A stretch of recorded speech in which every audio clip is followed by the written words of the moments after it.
We're on our way to our first 1,000 subscribers. Be part of the journey and catch brand new stories every day. Hit subscribe now. At dinner one night in our quiet Dallas home, my wife looked me straight in the eye and said, "I want to live for myself without you," I answered. "Go ahead, but not under my roof." That single sentence flipped our marriage upside down. My name's David Miller, a 38-year-old IT consultant living just outside Dallas, Texas. For 12 years, my wife Jessica and I built what looked like a stable, middle-class life.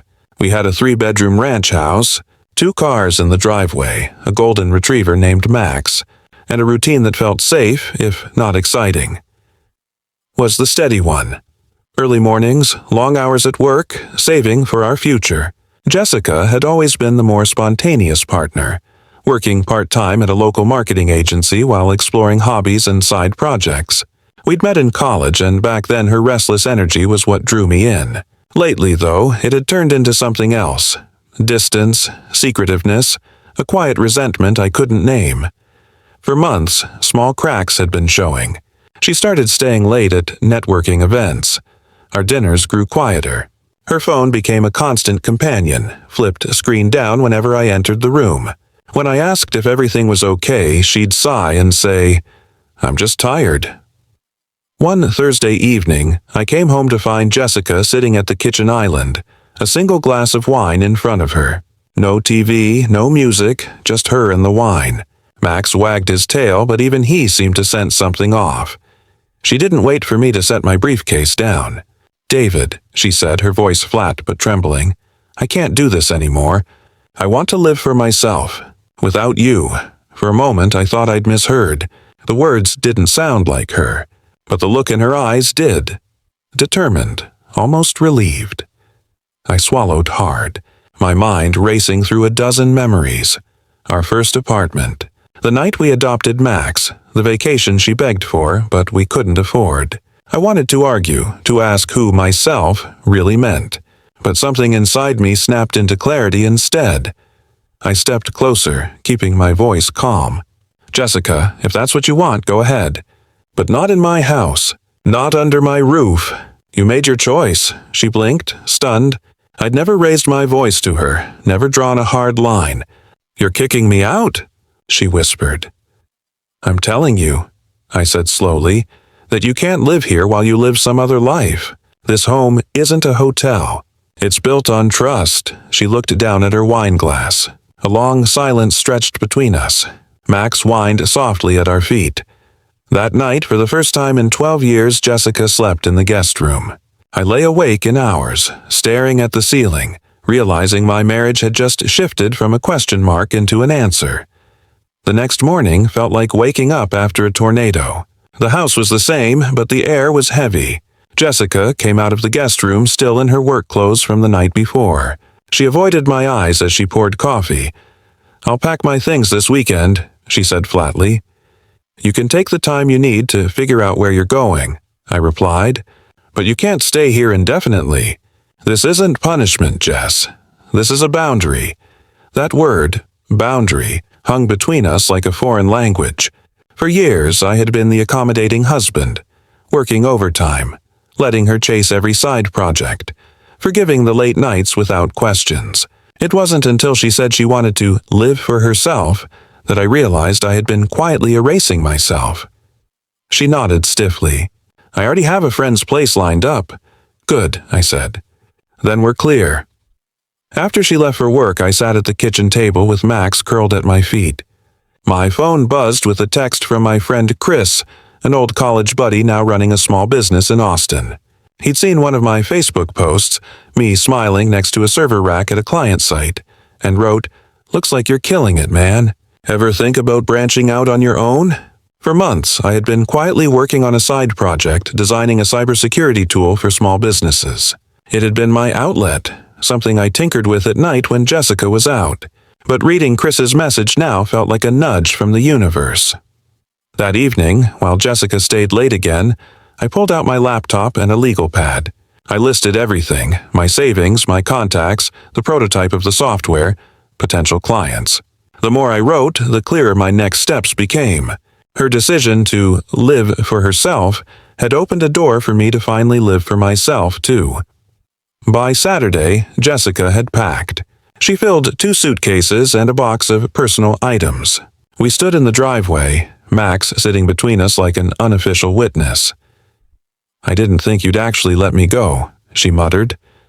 "I'm not letting you go," I said. "I'm letting me go. I'm done holding up a version of our life that only existed in my head." She blinked back tears. "David, I need space. You've got it." She loaded the last bag into her friend's car and drove off without looking back. I went inside, shut the door, and exhaled like I'd been holding my breath for years. Over the next few weeks, I threw myself into work. During the day, I did my consulting gigs. At night, I coded, sent proposals, and reached out to old contacts. Chris introduced me to 2 investors who specialized in tech startups. They liked my prototype. Within a month, we had a small seed round and 3 pilot customers. It was ironic. For years, Jessica had told me to take a risk and do something exciting. Yet, whenever I mentioned leaving my stable job, she'd panic about the mortgage. Now, alone in our house, the fear was gone. The risk felt like freedom. Friends noticed the change. I started jogging again, cooking instead of ordering takeout, even redecorating the guest room into a proper home office. Max followed me from room to room, wagging his tail like he sensed the energy shift. Then, one Sunday morning, Jessica called. Her voice was hesitant. "How's everything?" she asked. "Busy," I said. "Working a lot?" She paused. "I've been thinking. Maybe we rushed things. Maybe we could talk." I didn't snap. I didn't beg. I simply said, "Right now, Jess, I'm focused on getting my business off the ground. That's where my energy has to go." Silence. Then she sighed. "Okay, I just wanted to check in." After we hung up, I realized the old pattern was broken. I wasn't chasing her, smoothing things over, or sacrificing my goals to keep the peace. I was building something. Not just a company, but a life that didn't revolve around her moods. By the end of the 3rd month, my startup had landed a major contract with a mid-sized logistics firm. The seed money gave me breathing room. For the first time in my adult life, I wasn't living paycheck to paycheck. I began to plan a public launch, a press release, a demo event, maybe even a live stream. As I sketched out ideas on the whiteboard in my new office, Max curled up in the corner.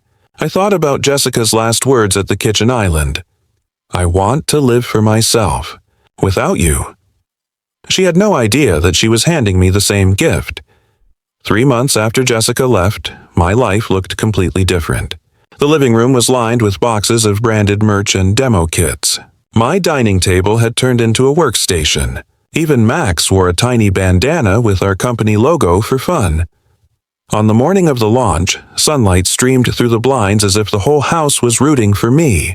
Chris and his team flew in from Austin to help run the event. We set up in a co-working space downtown with a stage, projector, and rows of chairs. Our first big client was there, local press too. Before walking on stage, I took a deep breath. This was the moment years of quiet work had been leading to. "Remember," Chris said, clapping my shoulder, "this is your story, not anyone else's." I stepped out to applause.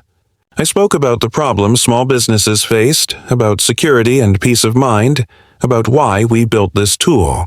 But underneath the slides and metrics, there was a deeper current.